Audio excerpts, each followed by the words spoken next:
Hi, this is Diane Greco-Allen here. I'm in Pittsburgh, Pennsylvania, and I have some really good connections to a lot of family and people that are very spiritual. And there's a lot of different religions out there. I was born and raised Catholic, and I'm from 100% Italian descent, and have been living in America my entire life. That's where I was born. So I was USA citizen, and roots are in Italy, which I have yet to get back to. But I wanted to share something with you because mindful eating is all about taking in our intentions and understanding what the meal's about. And when you think about the Catholics and how they prepared everything for Mass, you really want to think about that with your meal. I mean, they go through extravagant rituals with cleaning your hands and washing the utensils and doing everything up on, the altar. So, and you're giving praise for everything and thankfulness. And so I wanted to read something that my cousin sent me, and I'm very rooted in reading the Bible and understanding in different sections of the Bible how there was even safety involved. The only thing that I know is that I think that Jesus may have overreacted to eating a lot of figs, and when he couldn't find his fig, addiction, he couldn't feed it because the fig tree was empty, then maybe he spiraled out of control. So you think about, our moods, how we feel when we eat, if we're eating only sugar, and how that makes us feel in our mental health. But I am going to read this because I just thought this was profound, and it was so right on target in timing.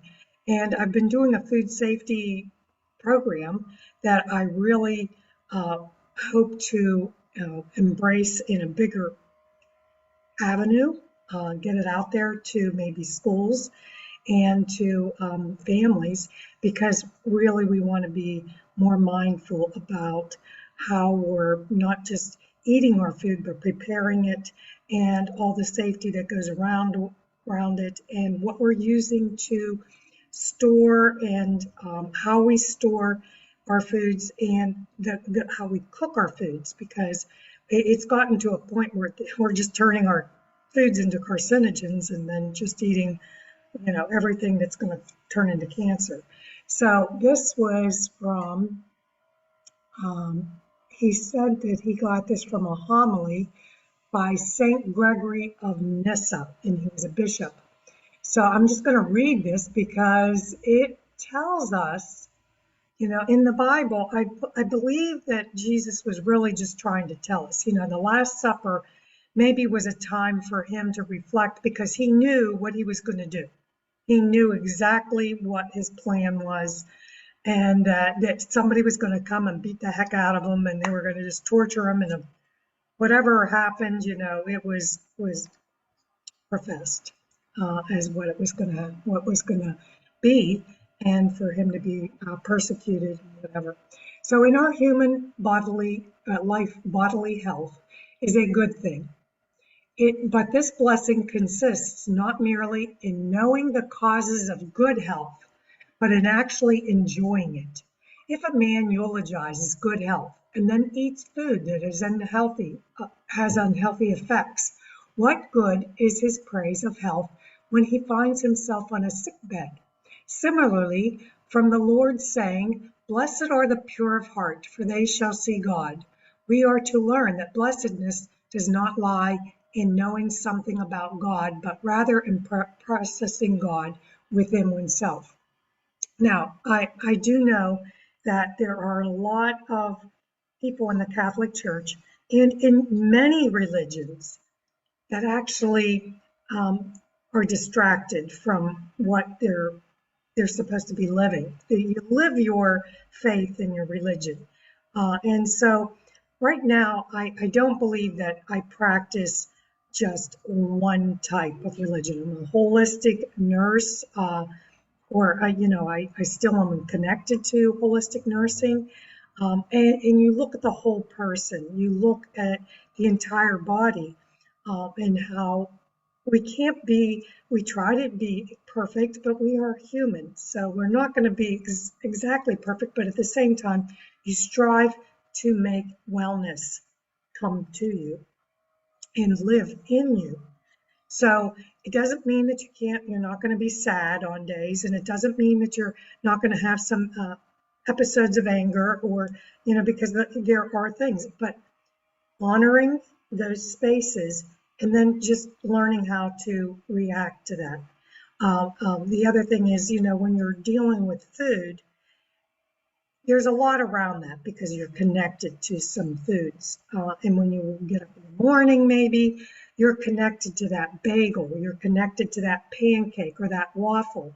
I mean, I became so connected to Eggos. We would just supply the freezer with Eggos and just pop those babies in the toaster for all the kids. Sometimes you could put another egg on it, but listen, there's egg in Eggos.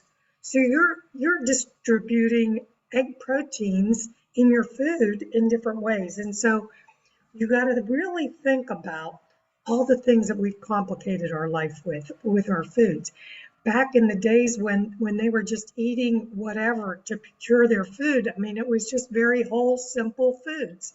But now we know that if you eat too many sugars, your blood sugar is going to go bonkers. You don't want to rely on those refined drinks. And Monster, I hate to say, it's going to turn you into a monster. So don't drink those monsters if you want to, try not to be a monster, because then your driving habits are affected, your thinking is affected. There's also some other things that you want to think about when you're drinking Coca-Cola or Pepsi or those products that have all kinds of fun things that you were raised on.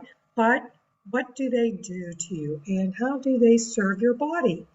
So I think that it was just so appropriate that he sent this. Okay, so I'm going to read on a little bit more. I do not think these words mean that God will be seen face to face by the man who purifies the eye of his soul.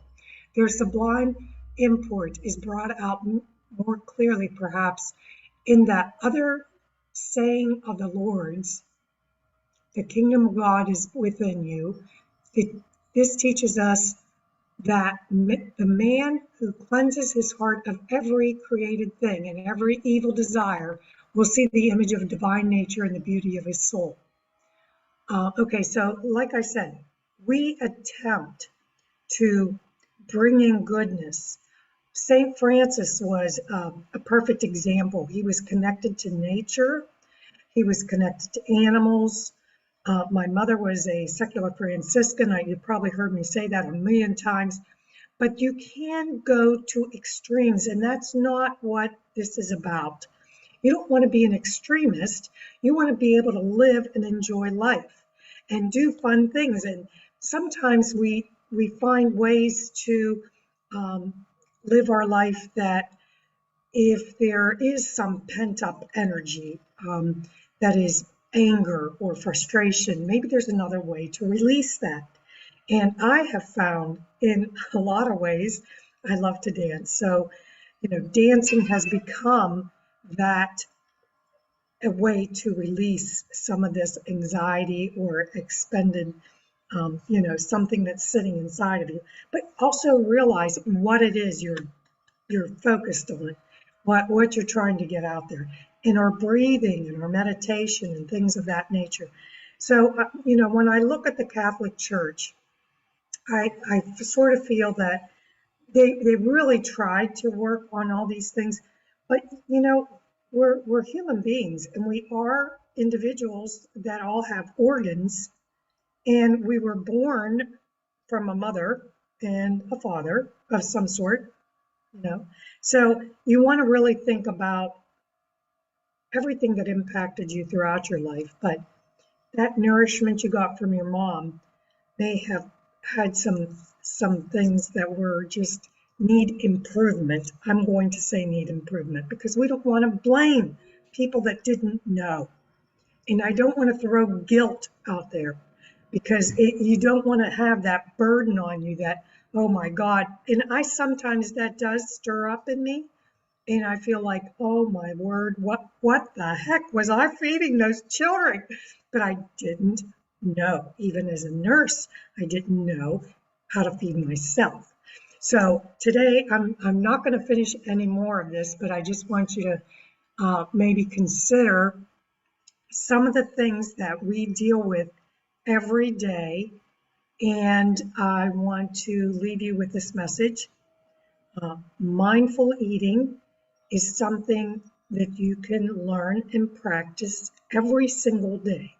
And I always say, put your hands up, 5 points of awareness, 5 W's, boundaries, and portion control. Have a beautiful day. I hope that if you feel like you want to reach out to me and work with me, you can always put a note in my or subscribe to my channel, first of all, so you know when I come on.